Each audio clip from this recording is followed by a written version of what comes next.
What's up, everybody? Jason here from Rowing Parts Supply. Do you have speakers in your boats? You might want to stick around and watch this video. We're going to go over basic maintenance of NK speakers and how to keep them clean and working well. Stick around.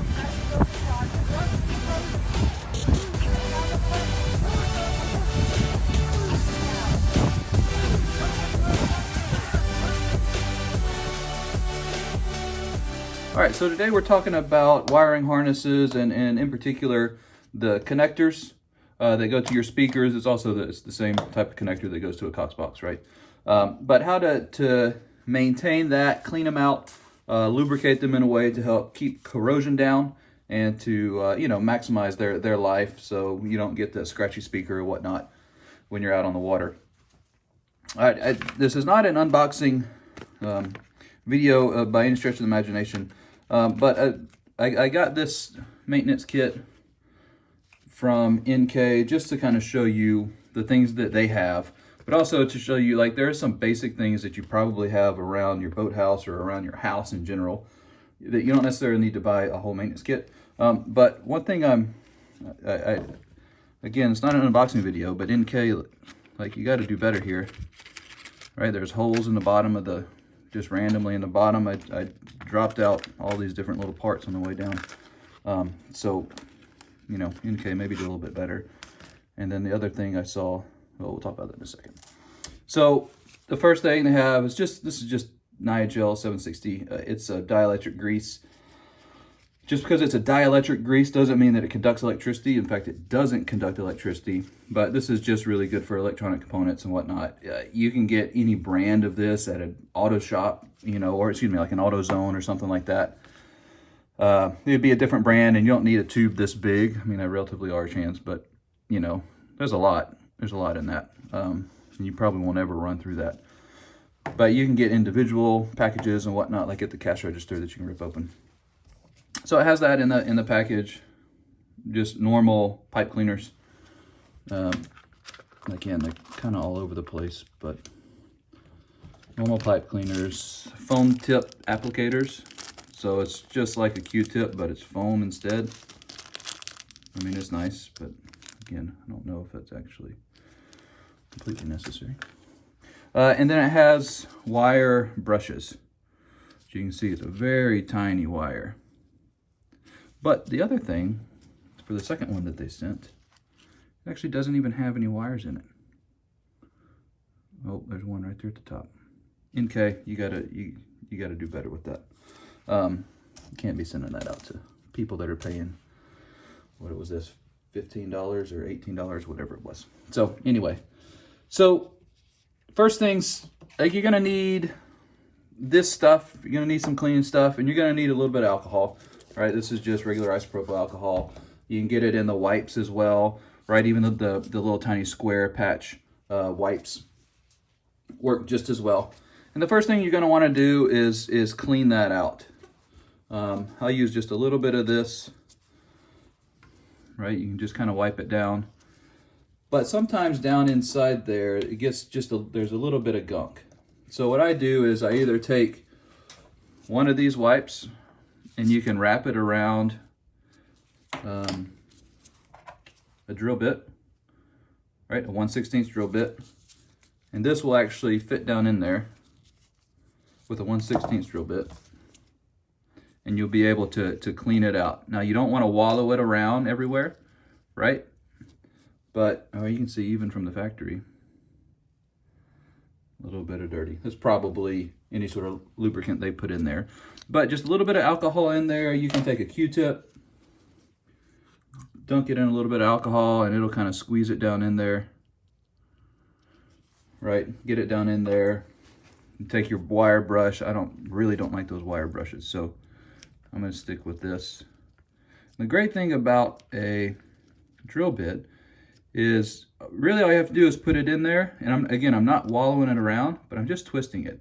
And that little bit of twisting motion gets any sort of, if there's fuzz or lint that gets stuck down in there, or just dirty grease, it'll actually get into the flutes and come out. All right, this is, again, brand new, so you're not going to really get much. Right? And then you can take a pipe cleaner. Any type of pipe cleaner will work. You can get these really cheap on Amazon or, a smoke shop or whatever. if that's what you want to do. And just go in there and just finish cleaning it out. And it also helps dry it out just a little bit. The alcohol is going to dry relatively quickly, but so that's a good clean plug. There's no extra grease or anything in it. In fact, the alcohol took out any sort of dielectric grease that was already in there. It already took that out, right? But now we've got a nice clean plug, and you're going to want to do that for the other side as well, right? So a lot of you may not know, but these are the parts that are in these plugs.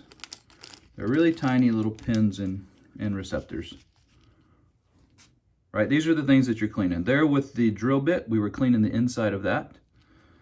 And then with a Q-tip, or that foam applicator that they have, you'll clean the outside edges of this, right? And to make that connection, these two go in together. So just a little view and FYI there. So to clean the inside of this, you can do the same. Again, a regular Q-tip works just fine. Get a little bit of alcohol on it, and you clean out from around each of the pins. Right, none of this. A good Q-tip brand. You're not going to get any fuzz or anything down in there.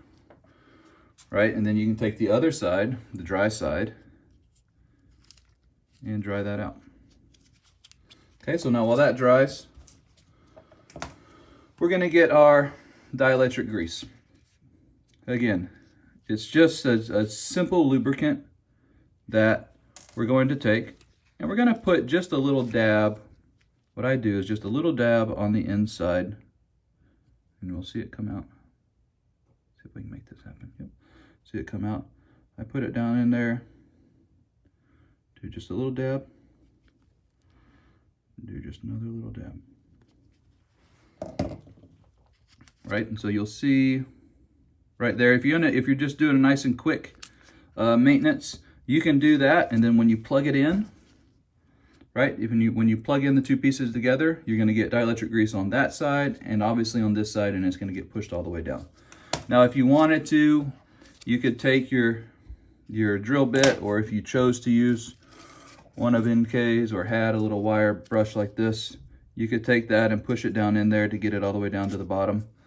Not absolutely necessary. I'm definitely not going to hurt. If anything, it could make it better, but right, and just get that down in there.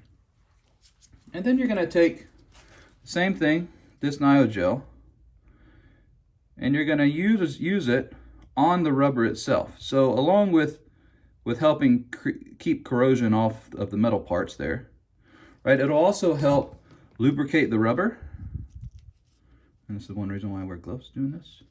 Lubricate the rubber, right, so it doesn't get dried out and cracked.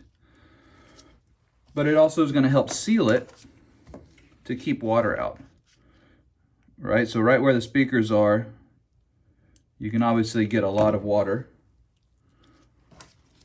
raining or splashing or whatever, right? And so there's some down in there, some on this, and it'll make this connection really smooth and easy and nice and tight, right? So that's a basic cleaning of these parts. And you might want to do this once a year, once a semester. Depends on where you row saltwater. You're going to probably want to do this a good bit, right? But you should be doing this at least once a year. At least once a year. This is going to help your speaker system just last a little bit longer. We all know speakers can be hard to get and can be expensive, right? But with just a little bit of preventative maintenance, you can save a lot of that cost by just keeping up, and you'll see stuff like this. And then in the next video, we'll talk a little bit about these pins and actually how to replace these pins if we need to. But that's it. That's how simple maintaining a Cox box, or maintaining the wires of a Cox box, is, right? So this would be the plug for the Cox box. The receptor for the Cox box is just the opposite side. It's the exact same as for the speaker. It just has 5 pins instead of 2. It'll be the exact same process. All right, so not something you should be scared of, not something that you should be hesitant doing. You can't really screw it up, right? Just get some of this, if anything, just get some of this dielectric grease on it, right, on these plugs. Some of you that have been around for a while used to use this stuff, and NK sold this, right? It's just a silicone grease, which works just fine, but kind of unnecessary. This stuff is a lot goopier than that Nio-Gel is, right? And it's not good for the electrical components to actually get on the electrical components. So if you have some of this, great. You can use it on the rubber part, but only on the rubber part. If you don't have any of this, I don't think you really need to worry about getting any of it, right? So stay away from this, stick with your dielectric grease, and you should be fine. All right, I hope everybody's doing well. Hope everybody's staying warm. And for you southern schools, enjoying your time out on the water. Hey, be safe out there when you're out there taking your strokes, and good luck with your training. And we're going to catch you next time.